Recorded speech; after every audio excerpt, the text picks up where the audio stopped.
Ang bango talaga ng roses.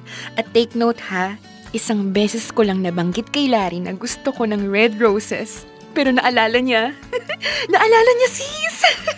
Ay nako, ate. Kilig na kilig ka na naman. Ikaw ba? Bakit? Bakit bang sama-sama lagi ng timpla mo pagdating kay Larry? Ano ka ba? Ako, hindi ako against kay Larry. Nakikita ko naman ang gustong-gusto ko niya pero parang hindi ako palagay, ate eh. Kasi kakamatay lang ng asawa niya 1 taon at kalahati. Hindi ba parang ang aga nun? Tapos, alam naman natin kung anong reason bakit nawala ang asawa niya. Dahil namatay sa kakapanganak. So, hindi ka ba nakakaramdam ng suspecha na baka ang hinahanap niya is tagapangalaga ng anak at hindi talaga partner sa buhay? Marcia naman, alam mo kahit kailan hindi sumagi sa isip ko yan. Saka mahilig ako sa mga bata.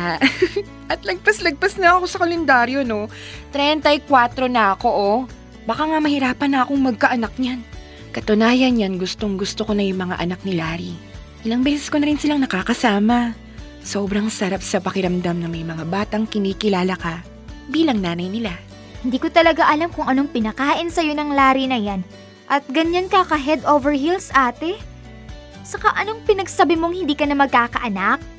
Ang bata pa ng 34. Akala mo lang siguro wala nang magkakagusto sa'yo, kaya nagsisettle ka na lang dyan. Ate, ang kailangan mo, trabaho, hindi maging isang replacement wife. Nako, alam kong concern ka lang sa akin, sis. Pero sana maintindihan mo at suportahan mo pa rin ako. Dahil promise, masaya ako. Kaya maniwala ka sa akin. Sige, sabi mo eh.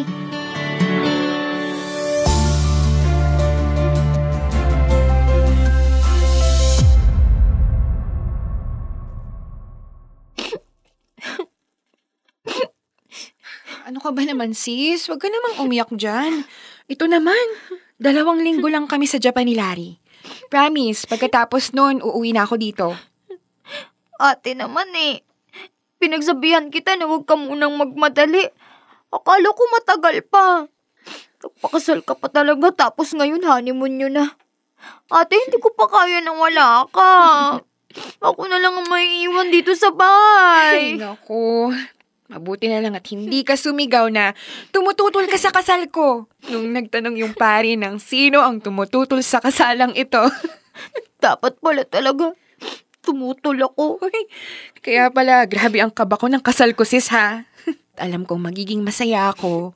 Lalo pat ngayon, nakasal na kami ni Larry. Sa bahay lang naman ako mawawala eh, pero Marcia, nandito pa rin ako sa buhay mo. Ate mo ko. Ang hiling ko lang sana eh, maging masaya ka para sa akin. Okay, ate. Mag-iingat ka. Oo naman. Hayaan mo. Uuwian kita ng mga skincare saka instant noodles galing Japan, ha? Tatawag ako. Promise. Kaya, tahan ka na. Dali na, tahan na. Promise? Tatawag ka? Promise.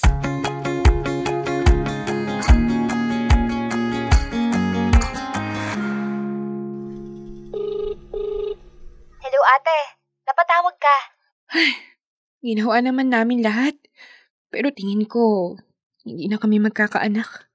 Ate naman, 1 taon pa lang kayong kasal. Malay mo hindi lang ito yung right time. Huwag kang mawalan ng pag-asa, ha? Magkakaroon ka rin ng baby soon. Sana. Tita! Tita, wanna be? Sis, tawag na lang ako ulit, ha? Teka, si Bunso kasi. Oh, you wanna pee? Oh, tara, samahan na kita. Tita, di ba sabi ko I hate onions? Bakit merong onion sa egg ko? Sa akin din, ayoko ng onions. Oh, sige. Magluluto na lang ako ulit ng egg, ha? Sandali lang. Oh, Troy, okay ka na? Tapos na ba, baby? Play ka na ulit, ha? Magluluto lang si Mommy. Mommy? You're not our mommy! Troy, it's Tita. Tita? Hana, di ba ang sabi ko sa'yo, call her mommy? Good morning, Han. Gising ka na pala. Ayan, may niluto akong itlog sa kasinangag. Thank you. Pwede bang ipagtimpla mo rin ako ng kape? Sure. Tita, yung egg ko! Gusto ko na Sandali lang ha. Eto Han. Kumain ka na ba? Mamaya na lang siguro kapag naihatid ko na sa school yung dalawang bata. Matagal pa ba, tita? Eto na ako. O ayan, new eggs yan ha. No onions. Eat na kayo. Ano nangyari, Troy baby ha? Ay. Troy? Why are you crying? Teka, gutom din ata. Sandali ipagtitimpla kita. Han. Nga pala, pwede bang ikaw na lang yung sumama sa Sabado kay Alex sa taekwondo class niya? Inaya kasi ako ni na paring Sonny. Hindi naman ako makatanggi. Ganun ba? O sige, walang problema Han. Thank you, Han. Mahal na mahal kita. Salamat dahil minahal mo sila na parang sa'yo. Oo naman Han. Mahal na mahal ko sila. Yun nga lang, hindi ko pa rin maiwasan na malungkot. Lalo pa nang malaman nating hindi magiging madali sa atin ang makabuo. Ano ka ba, mahal? Huwag mo nang isipin yan, ha? Mga anak natin sila. Ikaw ang mami nila. Darating din ang time matatawagin ka nilang mami. O sige na, una na ako. Mag-ingat kayo, Han. I love you. I love you too.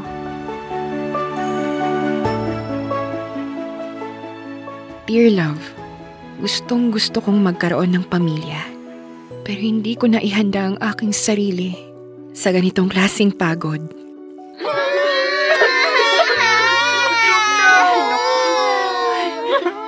Tita, anong breakfast? Sandali lang ha. Troy, gutom ka na? Tita, I forgot my homework.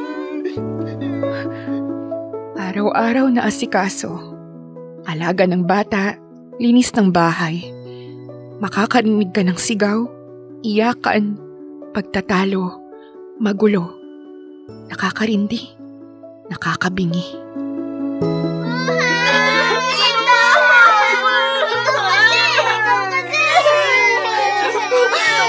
Tahimik! Pwede ba kahit ngayon lang tumahimik kayo? Nakakapagod na! Ayoko na, pagod na ako! Don't shout at us! You're not our mommy! Okay, sige! I'm sorry, Hannah. I'm really sorry. Gusto lang ni Tita ng silence. Mommy never shouted on us! Ba't ka? Alex, let's go to our room! Alex, aalis tayo today, di ba? May taekwondo class ka, remember? Ay.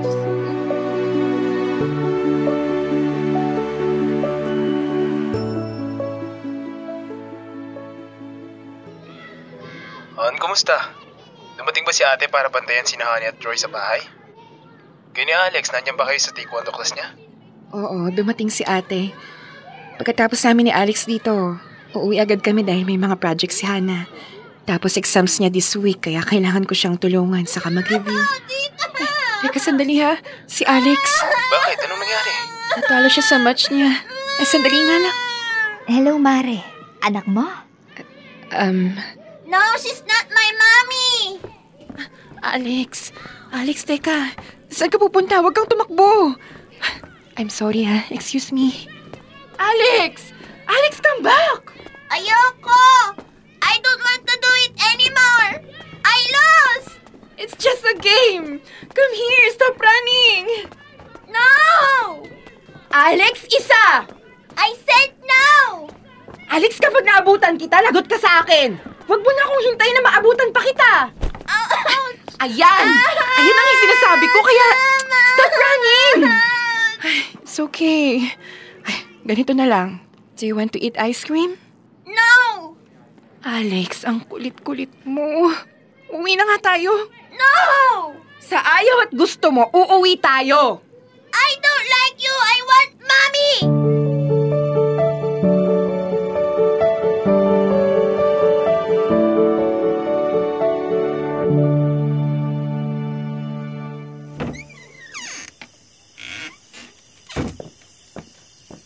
Mahal, bakit naman nandito ka lang sa couch? Hindi ka pa ba inaantok? Hindi pa. Oy, bakit parang ang lungkot mo? Pagod na ako. Kung pagod ka, Han, sana natulog ka na. Hindi mo na dapat ako hinintay pang makauwi. Ibang klaseng pagod to, Larry. Ito yung pagod na kahit siguro ilang oras ako magpahinga, hindi mawawala. Kung tungkol ito sa kinikilos ni Alex at saka ni Hannah, I'm really sorry. Ako nang humihingi ng sorry sa'yo. Alam naman nating hindi naging madali sa kanilang pagkamatay ng mami nila, kaya... Naiintindihan ko. Iniintindi ko, Larry. Ginagawa ko ang lahat na makakaya ko bilang pangalawa nilang ina, Larry. Sana maintindihan mo ko. Napagod na ako. Pagod na ako. Tingin ko, isa lang akong katulong dito sa bahay. Taga-alaga ng anak mo, tagagawa ng lahat ng gawaing bahay, tapos anong kapalit?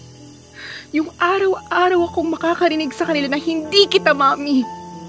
I miss mommy. You will never be my mommy. Naiintindihan ko yun. Bata lang sila. Pero alam mo, hindi kita maintindihan kasi sa 2 taon nating pagsasama, pakiramdam ko, mag-isa lang ako. Diyos ko. Hindi kita maramdaman, Larry. I'm sorry, Layla. Hindi ko man lang napansin na pagod ka na. Patawarin mo ako. Nandyan ka, pero pakiramdam ko mag-isa lang ako dahil sa totoo lang. Pinasa mo na sa akin ang lahat ng responsibilidad. Tingin ko nga replacement wife mo lang ako eh. Katulong, Larry. I'm sorry, Larry. Hindi ito ang buhay na ipinangako mo sa akin. Hindi rin ito ang buhay na inaasahan ko. Dahil ba sa hindi na tayo magkakaroon ng anak? Hindi ko na alam. I'm sorry. Hindi ko na alam. Anong ibig mong sabihin? Anong nasa isip mo? Kailangan ko munang mag-isip-isip, Larry. Hayaan mo muna ako mapag-isa. Sana maalala mo, Layla, na alam mo ito, umpisa pa lang. Alam mo ang buhay na pinasok mo. Tandaan mo, hindi ako nagkulang sa pinansyal at mga pangangailangan mo.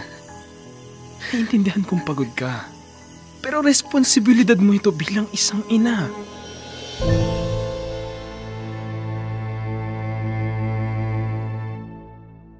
Sana, nagkaroon na lang ako ng sarili kong mga anak. Ate. Nakakatawa, no, Marcia? Akala ko hindi ako magsisisi, pero kinain ko ang lahat ng mga sinabi ko. Ako lahat. Gawaing bahay, alaga ng bata. Hindi lang isa kung hindi 3. Isa akong stay-at-home mom, pero mas pakiramdam ko isa lang akong opo sa mga batang hindi ko naman kadugo. Ate. Bakit? Kaya ba ako pinili niyang pakasalan kasi wala naman akong karir? Ito lang ang pwede sa akin, maging taga-alaga. Ate, naiintindihan ko na masakit. Lalo na pag naririnig ko lahat ng mga kwento mo tungkol sa mga bata. Pero tandaan mo, alam ko kung gaano mo sila kamahal. Hindi lang nila yun maunawaan sa ngayon, pero tandaan mo na ang tunay na pagmamahal, wala dapat hinihiling na kapalit. Pagod ka lang siguro, ate. Alam ko kung gaano mo sila kamahal. Sana nga, pagod lang ito.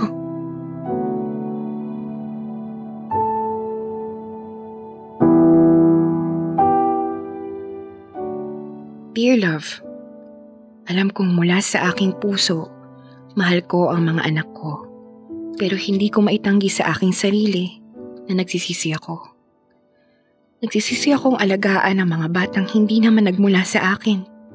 Pakiramdam ko ay nabulag ako ng pag-ibig. Pinangunahan ako ng takot na baka tumanda akong mag-isa. Na baka walang pumili sa akin. Na hindi ako magkaroon ng sarili kong pamilya. Isa pa sa mga pinagsisihan ko ang dali akong napaniwala ng asawa ko. Akala ko si Larry ang tipo ng lalaking magiging katuwang ko sa buhay.